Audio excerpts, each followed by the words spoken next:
l'évangile dont je vais vous parler ce matin est celui de la fin du monde, de ces signes que notre Seigneur Jésus-Christ annonce comme étant les précurseurs des derniers jours du monde, qui se clôtureront par le retour en gloire du Fils de l'homme, qui viendra juger les vivants et les morts, ce que nous disons à chaque credo. Ce jugement universel est la fin de l'histoire de l'humanité. Avant que ce jour-là n'arrive, il y a des signes précurseurs. Et pour reconnaître ces signes, eh bien, il nous faut appliquer les conseils de saint Paul et demander à Dieu de nous remplir de la connaissance de sa volonté, en toute sagesse et intelligence spirituelle. Non, spirituelle. Pas humaine. Pas purement de ce qu'on voit. Oui. Ce qu'on voit, c'est horrible, oui. Donc, c'est fini. Ça fait 2000 ans que ça dure. Déjà, les Thessaloniciens disaient à saint Paul, ça y est, c'est la fin du monde. Jésus-Christ revient. Ah, il a écrit une épître aux Thessaloniciens, la deuxième, pour leur dire, non mais on arrête là. On arrête de gamberger dans la tête. Et c'est justement l'épître très importante où saint Paul énumère les choses qui vont arriver avant la fin du monde. On n'est pas du tout à ce moment-là. Alors on se calme. Oui. 2000 ans après, c'est toujours pareil. Jésus revient. Oui, oui, comme les Thessaloniciens, au 1er siècle, disaient déjà la même chose. D'accord ? Oui, il revient, mais pas forcément pour demain matin ou pour dans 15 jours. Donc il faut comprendre ces signes. Lorsque les branches sont tendres et que les feuilles commencent à apparaître sur le figuier, vous savez que l'été est proche. De même, lorsque vous verrez toutes ces choses, sachez que le Fils de l'homme est proche, qu'il est aux portes. Pas parce qu'il est aux portes qu'il est là demain matin. Aux portes, 2000 ans après, il est aux portes. Oui. Donc, si c'est dans 100 ans, 200 ans, 300 ans, et il est aux portes. Oui. On ne sera plus là, nous, mais il sera quand même aux portes. Simplement, il faut comprendre en toute intelligence spirituelle. Et qui nous donne l'intelligence spirituelle ? D'abord l'Église, le magistère, et ensuite les pères de l'Église qui ont commenté les textes de l'Écriture sainte. En particulier, l'Apocalypse. Et l'Apocalypse est très difficile à décrypter. Et de toute façon, est impossible à décrypter par soi-même. Il nous faut l'éclairage des commentateurs autorisés pour y comprendre un peu quelque chose. La structure du livre de l'Apocalypse décrit le fonctionnement de l'histoire humaine. C'est-à-dire, fait des cercles, il descend, et plus on descend, et plus les cercles sont petits. Ça vous fait penser à quelque chose ? C'est l'aigle. Saint Jean a toujours été représenté sous la forme de l'aigle. Les 4 évangélistes, eh bien, le 4e évangéliste, c'est Saint Jean, toujours représenté par l'aigle. Il y a l'homme, il y a le taureau, il y a l'aigle, et puis le 4e. Bref. Donc l'aigle, il voit sa proie de très haut, vous voyez, il fait des cercles concentriques, vous voyez, il se rapproche, et une fois qu'il arrive près de sa proie, il fonce dessus. La proie de Saint Jean, qu'est-ce que c'est? C'est la vision, si vous voulez, de l'humanité, de la fin de l'humanité, du jugement dernier. Ah, il commence par des cercles très grands, c'est-à-dire le début de l'histoire, et il avance comme ça dans l'histoire. Et plus il avance, plus on se rapproche du jugement dernier. Oui. Donc, au départ, on voit quand même le jugement dernier. Déjà, quelque chose du jugement dernier. C'est Jésus qui nous le dit. Je vous le dis, cette génération, c'est-à-dire les hommes qu'il en face de lui, il y a 2000 ans, il leur dit, il y a 2000 ans, vous ne passerez pas que tout cela n'arrive. Parce que la première fin du monde dont parle le Seigneur Jésus, c'est la destruction de Jérusalem. C'est-à-dire 40 ans après le moment où il parle. Donc 40 ans, ça fait en gros une génération. Il leur dit, voilà, votre génération ne passera pas que tout cela va arriver. L'abomination de la désolation dans le sanctuaire, c'était l'empereur Hadrien qui est arrivé avec les emblèmes romaines, les aigles romaines, à cheval, dans le temple de Dieu.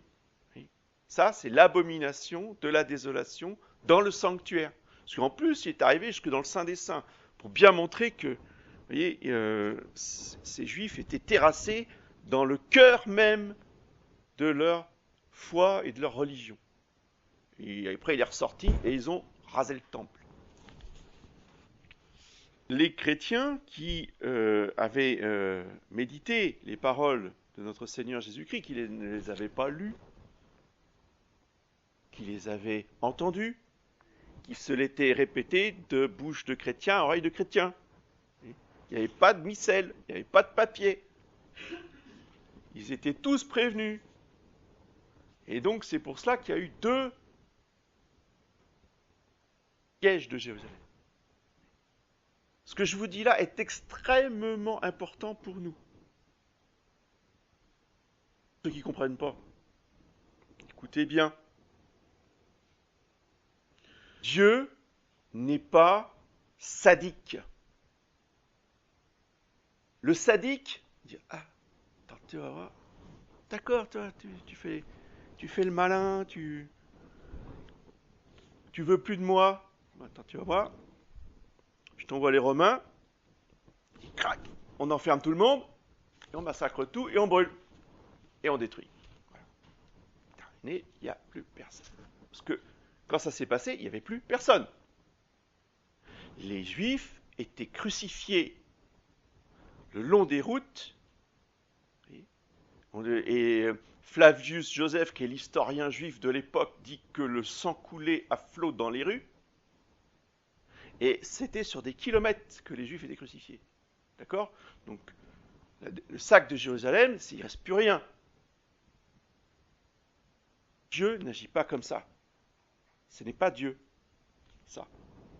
Dieu, il protège les siens. Et Dieu, il donne toujours un avertissement. Il avertit avant de frapper.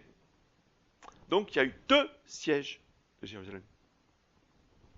Et souvent, on ne parle pas du premier, on ne parle que du second, où il y a eu la destruction de Jérusalem. Mais avant, quelques années avant, déjà, l'empereur était à cran avec ses Juifs, parce qu'il y avait eu des révoltes, des zélotes, qui étaient les djihadistes de l'époque, si vous voulez. C'était la même chose, hein.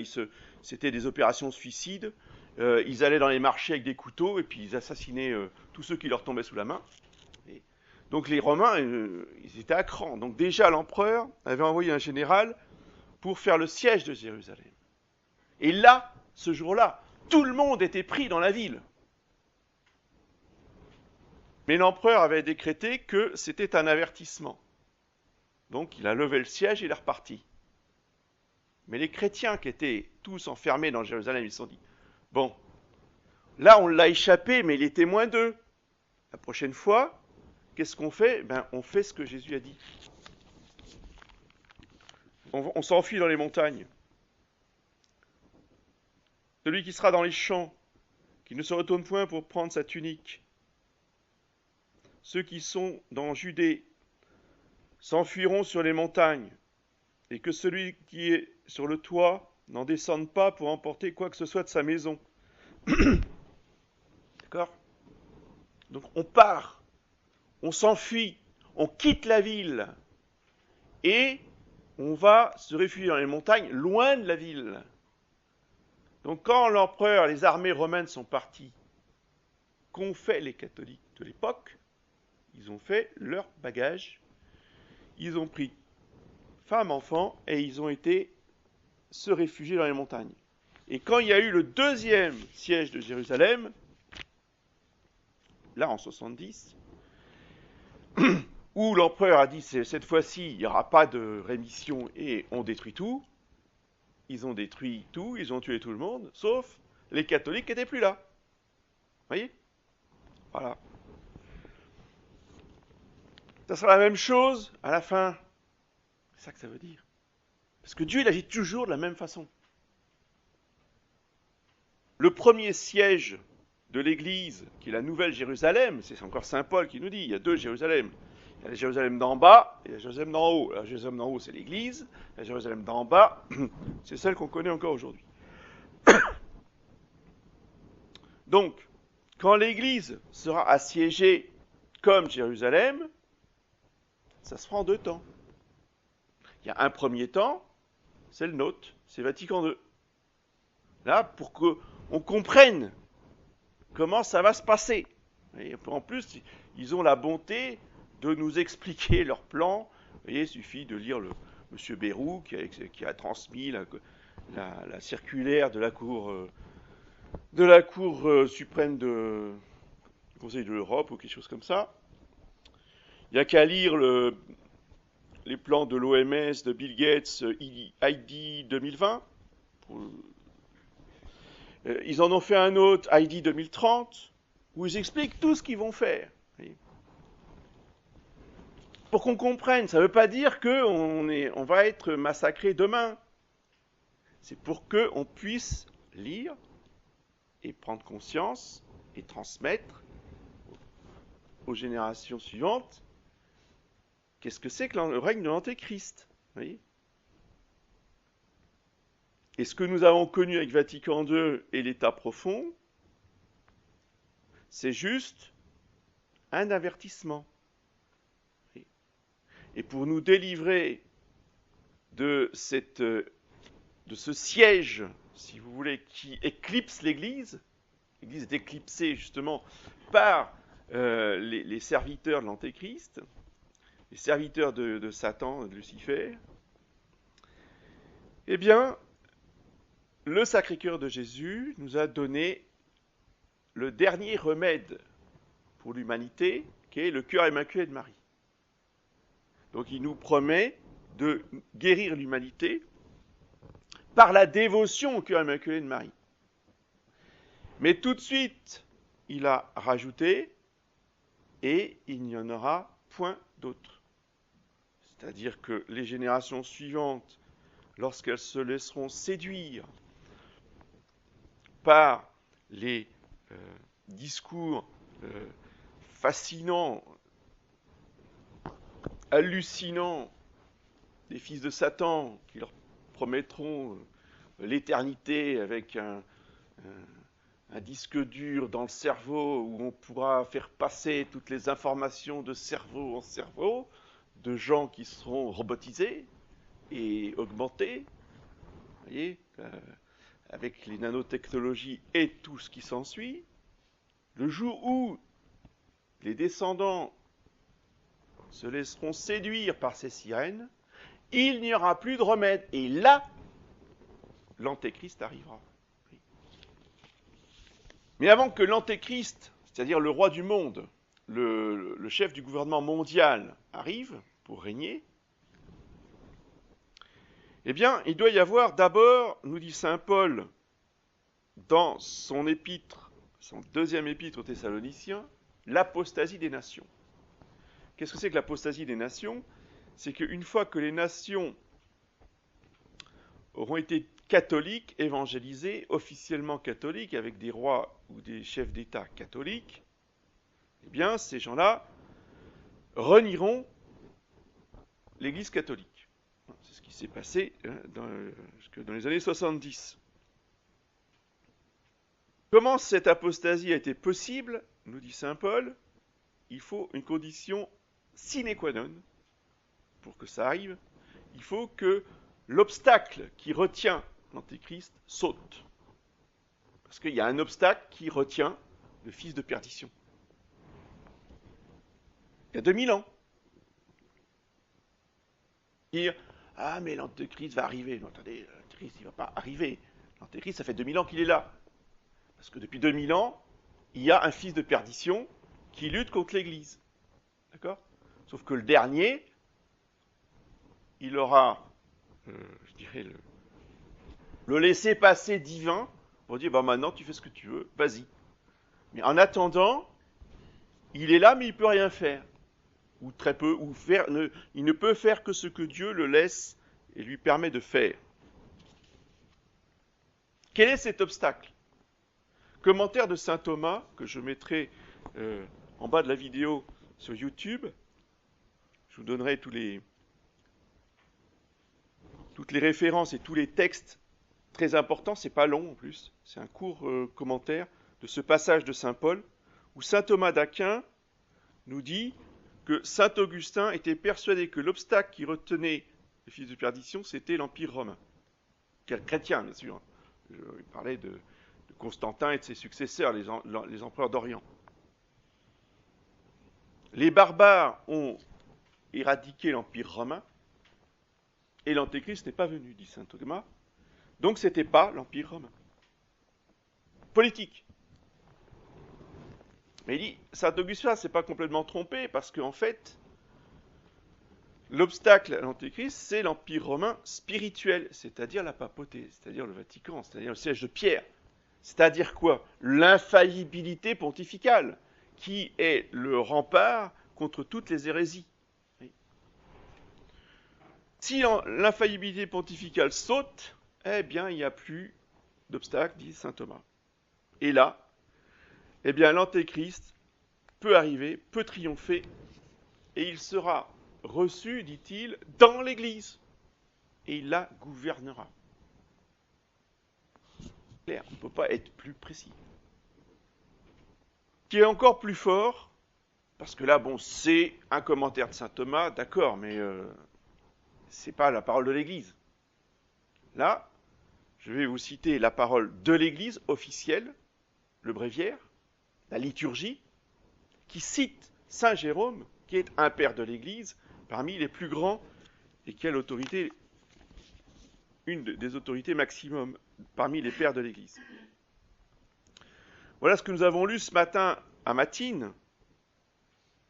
Par l'abomination de la désolation, on peut comprendre le dogme corrompu. Le dogme corrompu, c'est pas une hérésie. Oui.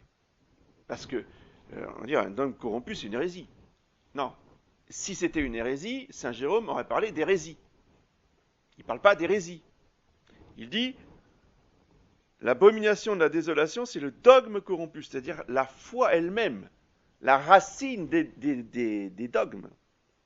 C'est exactement l'expression qu'a utilisée saint Pidis dans l'encyclique Pascendi Dominici Gregis contre le modernisme, où il dit que l'hérésie moderniste est l'égout collecteur de toutes les hérésies et qui a mis la hache à la racine même de la foi pour couper, si vous voulez, ce qui est le fondement de tout l'édifice dogmatique. Donc on voit très très bien dans ces textes de quoi il parle. Et quand Jésus-Christ dit dans l'Évangile que lorsqu'il reviendra sur la terre, il ne sait pas s'il retrouvera la foi, c'est bien de ça dont il s'agit. Et saint Jérôme dit que on peut comprendre le dogme corrompu établi dans le lieu saint. Alors, qu'est-ce que le lieu saint pour saint Jérôme? Il dit, c'est l'Église. Il sera établi dans l'Église. C'est bien ce qui s'est passé. Le modernisme, c'est bien cette synthèse de toutes les hérésies qui détruit toute la foi. Ils se sont installés dans l'Église. Ils ne se sont pas installés ailleurs. Ils ont commencé fin 19e siècle et tout le 20e siècle, ils étaient dans l'Église. Ils étaient validement ordonnés. C'était des vrais évêques. C'était des vrais cardinaux. Ils disaient la messe Saint-Pie V. Valide, tout comme il faut. Et ils ont attaqué. C'est pour ça que lorsque l'abbé Vigano parle d'église profonde, il a parfaitement raison. Parce que la franc-maçonnerie et le Parti communiste ont infiltré l'Église et se sont comportés comme des agents secrets. Personne ne savait pourquoi ils faisaient cela. Personne ne connaissait leur appartenance secrète à la franc-maçonnerie ou au Parti communiste. Et ils ont comme ça miné de l'intérieur la véritable Église de Jésus-Christ. Là, on ne parle pas d'église conciliaire encore. C'est la véritable Église de Jésus-Christ. Et l'église profonde est une expression qui me plaît beaucoup. Plus j'y pense, plus je trouve qu'elle est absolument juste, puisque ils étaient dans les profondeurs, comme un sous-marin, vous voyez, qui navigue au fond de la mer, pour pas se montrer à la surface, pour pas qu'on les voit circuler, pour pas qu'on les voit agir, vous voyez, avec des réseaux. Et à Vatican II, le sous-marin est arrivé en surface. L'église profonde est arrivée au grand jour et a pris le pouvoir. Et a été reçue avec des applaudissements, des cris de joie. Enfin, on est libéré. Enfin, ça va être la fête. La folie des années 60. Donc, il a bien été reçu dans l'Église.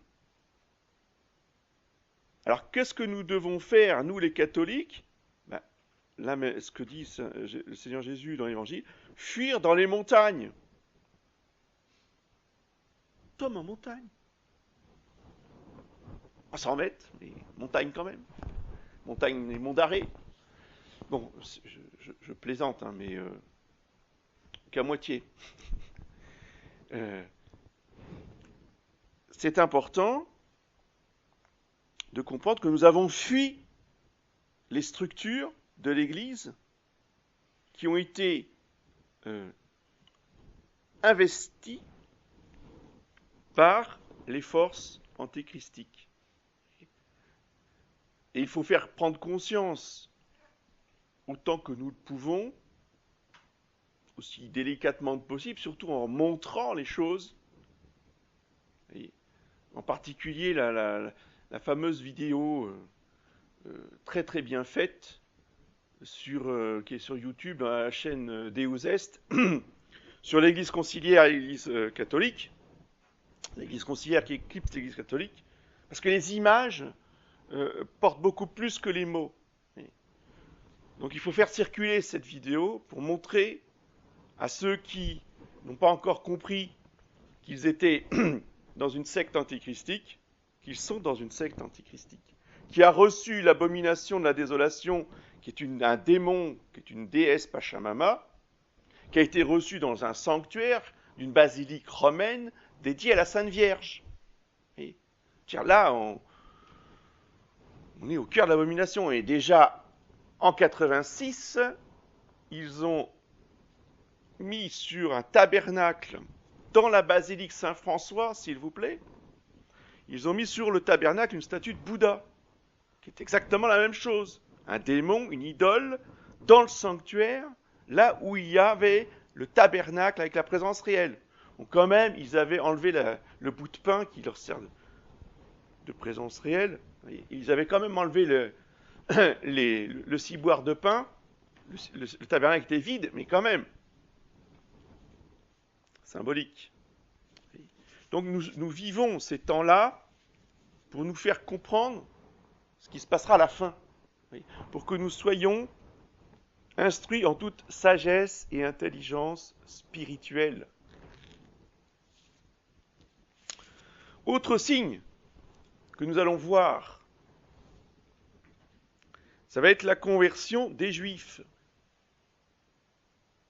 Parce qu'il faut le raffirmer. Puisque certains prêtres, non unakum, nous expliquent que tout ça, c'est des histoires, que ça n'arrivera jamais, il faut quand même réaffirmer la parole de Dieu. Qu'un prêtre ose contredire saint Paul, ça fait partie des curiosités du temps. Voyez. Saint Paul aux Romains, chapitre 11. Saint Paul parle de la plénitude d'Israël qui rentrera dans l'Église, qui sera de nouveau hanté sur l'olivier franc, dit-il. Ils ont été arrachés, c'est-à-dire que pour que nous puissions entrer, nous, les gentils, nous les non-juifs, pour que nous puissions rentrer dans l'Église, Dieu il a coupé les branches juives, mis au feu. Et saint Paul nous dit, vous avez vu le bel arbre que ça a donné? C'est magnifique, l'histoire de l'Église est magnifique. Bon, il y a des périodes qui sont plus belles que d'autres. C'est vrai que les siècles qui ont suivi le Xe siècle sont particulièrement belles, mais il y a eu, même dans la lutte contre les hérésies, très très belles périodes de l'Église. Mais il dit, c'est rien ça. Parce que quand Dieu va reprendre les branches qu'il a coupées pour les remettre sur l'arbre de l'Église, et qui va, quand il dit, il ne va pas en prendre une ou deux, saint Paul dit, il va reprendre la plénitude d'Israël. Alors là, l'Église sera d'une beauté qu'on n'a jamais vue avant. Et saint Paul nous dit, ça sera comme la première résurrection. Quelques lignes plus bas, saint Paul dit, je cite, « Tout Israël doit être sauvé ». Fin de citation. Dans quelle langue il faut s'exprimer pour comprendre qu'il va y avoir une conversion de tout Israël? Pas moi qui le dis, c'est pas une thèse de l'abbé Grossin contre la thèse de l'abbé Machin. Non, on n'est pas thèse contre thèse. Il y a la parole de Dieu, et puis il y a des opinions de certains. Et enfin, arrive l'apparition de l'Antéchrist, de l'homme d'iniquité. Est-ce que Dieu va nous laisser tout seuls avec l'Antéchrist? Ouais, débrouillez-vous. Ça, c'est encore le sadique, vous voyez? Ils vont se faire écraser et puis ça va terminer. Non. Dieu, il combat, il n'abandonne jamais le combat. Dieu ne laisse jamais ses fidèles seuls. Dieu est un Père aimant plus que tous les pères de la terre. Dieu nous aime infiniment. Donc face à l'Antéchrist, il nous enverra deux hommes qu'il a mis de côté depuis le commencement du monde. Enoch, donc qui est un des patriarches, un des descendants d'Adam, et avant le déluge, et après le déluge, le prophète Élie. Les deux ont été enlevés. Ils sont quelque part sur terre, de manière invisible. Ils ne sont pas morts. Ils sont aussi vivants que vous et moi. Ils ont le même corps que vous et moi.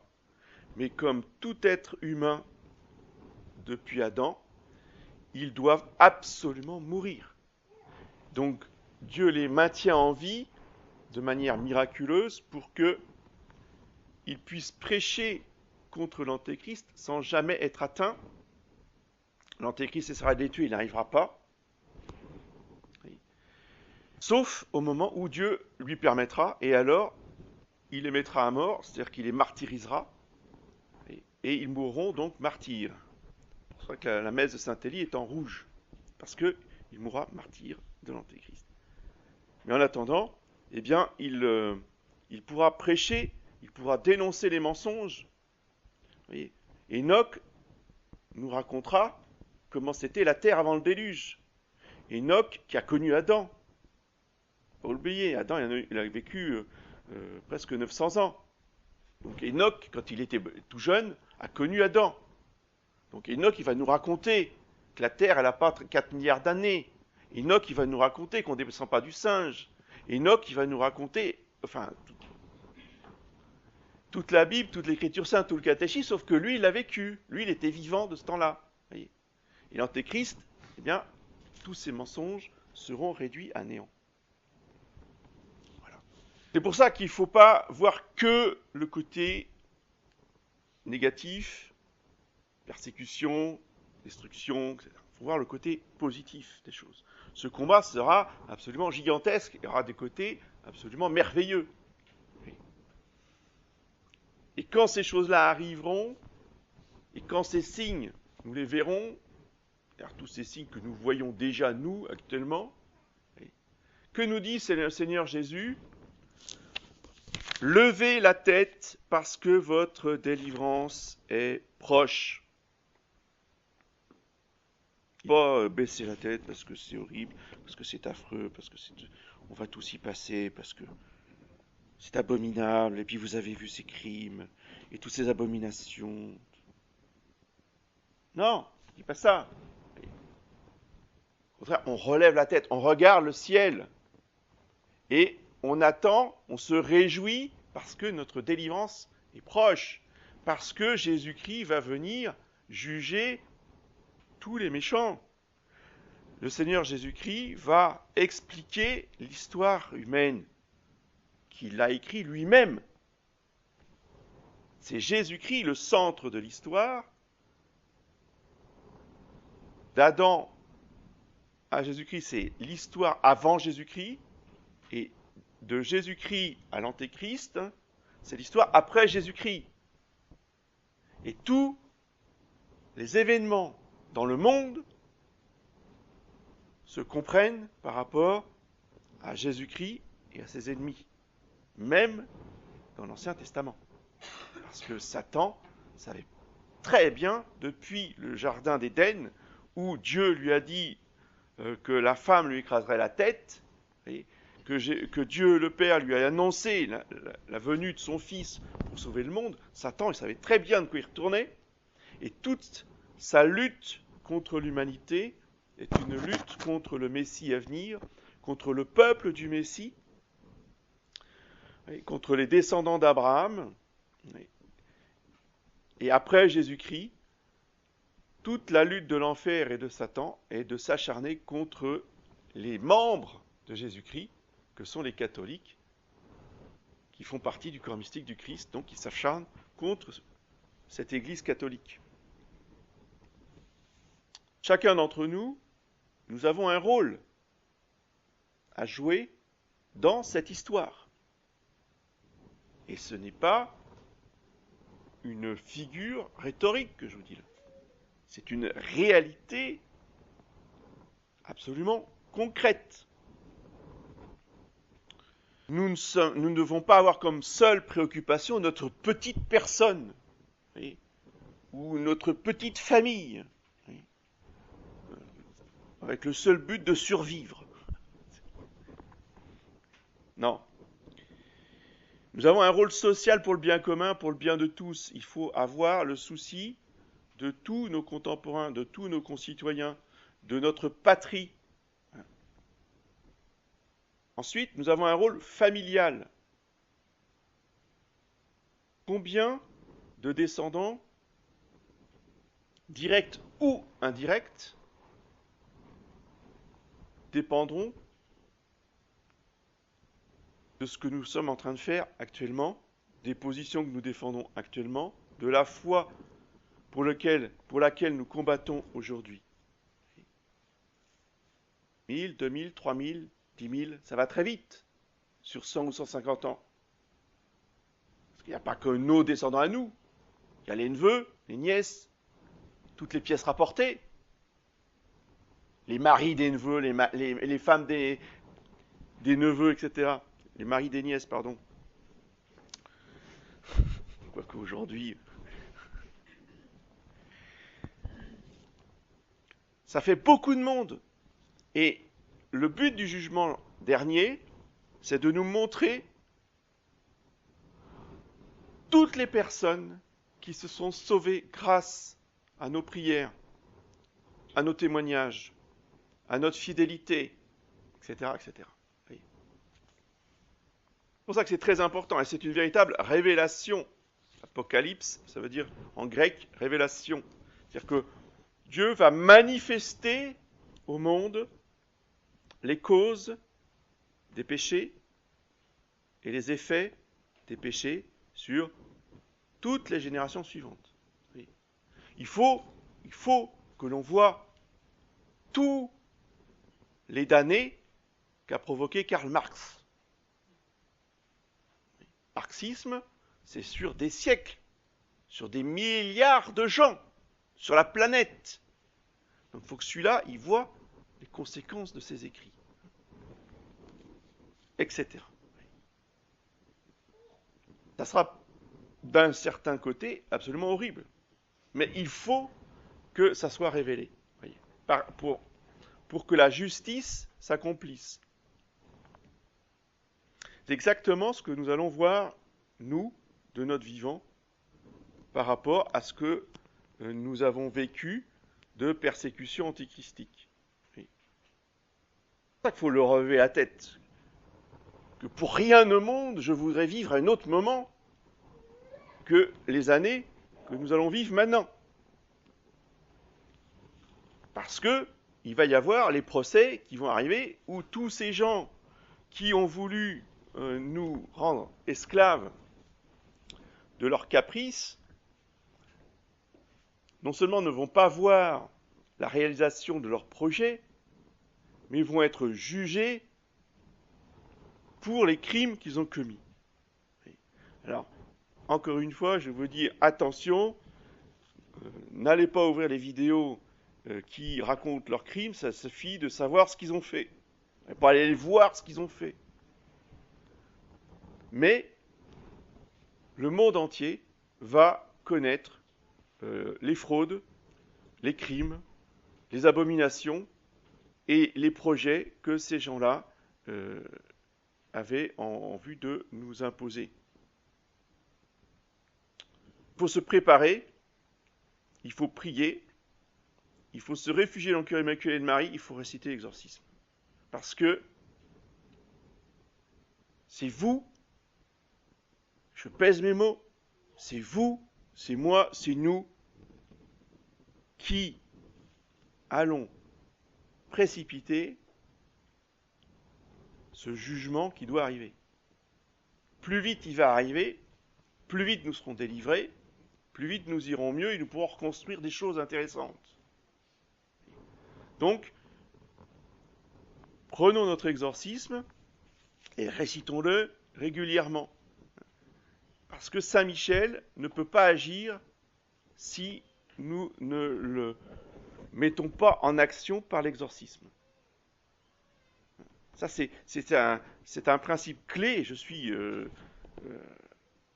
ébloui de voir que quelqu'un comme l'abbé Vigano a compris cela, puisqu'il a encore dernièrement demandé à tous les prêtres du monde entier de réciter l'exorcisme. Il a compris que tout dépendait de ça. Ça ne dépend pas de M. Trump. Vous comprenez ? Ça dépend de Saint Michel. C'est lui qui met en action tout cela.